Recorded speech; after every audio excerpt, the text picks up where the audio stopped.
പക്ഷെ ഒരു കാര്യം കേട്ടോ, തുള വന്ന് വെള്ളം കയറുമ്പോഴും നിന്റെ വഞ്ചിയുടെ അമരം മുങ്ങിപ്പോകാതെ മുന്നോട്ട് പോകുന്നത് എന്റെ കർത്താവ് ജീവനുള്ള ദൈവമാകുന്നു. പാതാള ഗോപുരങ്ങൾ തുളയിട്ട് വെള്ളം കയറ്റി നിന്നെ മുക്കുവാൻ ശ്രമിക്കുമ്പോഴും, നാളത്തേടം കാണില്ല എന്ന് വാതു വയ്ക്കുമ്പോഴും, ഇന്ന് തൊന്നില്ലെങ്കിൽ ഇന്ന് കണ്ടില്ലെങ്കിൽ എന്ന് വെല്ലുവിളിക്കുമ്പോഴും, നിന്നെ ഭയപ്പെടുത്തുമ്പോഴും ഓർത്തുകൊള്ളണം, ഓട്ട വീണ പടകേ,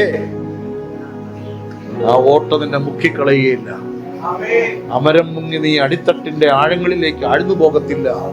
അമരത്ത് നിന്റെ നാഥൻ പിടിച്ചിട്ടുണ്ട്. അമരത്ത് നിന്റെ കർത്താവുണ്ട്. നിന്റെ മേൽ രക്തം തളിച്ചവനുണ്ട്. നിന്റെ പേർ ചൊല്ലി വിളിച്ചവനുണ്ട്. അവനായി ഈ അമരത്ത് നിൽക്കുന്നവനായി ഈ പടകം ഒരുക്കി കൊടുക്കുമോ?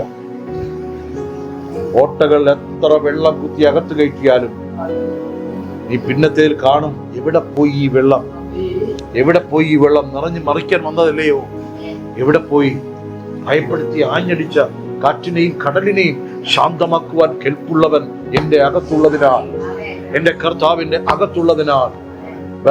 ശീമോനെ, സ്വർഗത്തിലെ പിതാവത്രേ, സ്വർഗസ്ഥനായ പിതാവത്രേ, നിനക്കിത് വെളിപ്പെടുത്തി തന്നിരിക്കുന്നത്. പാതാള ഗോപുരങ്ങൾ നിന്നെ ജയിക്കുകയില്ല.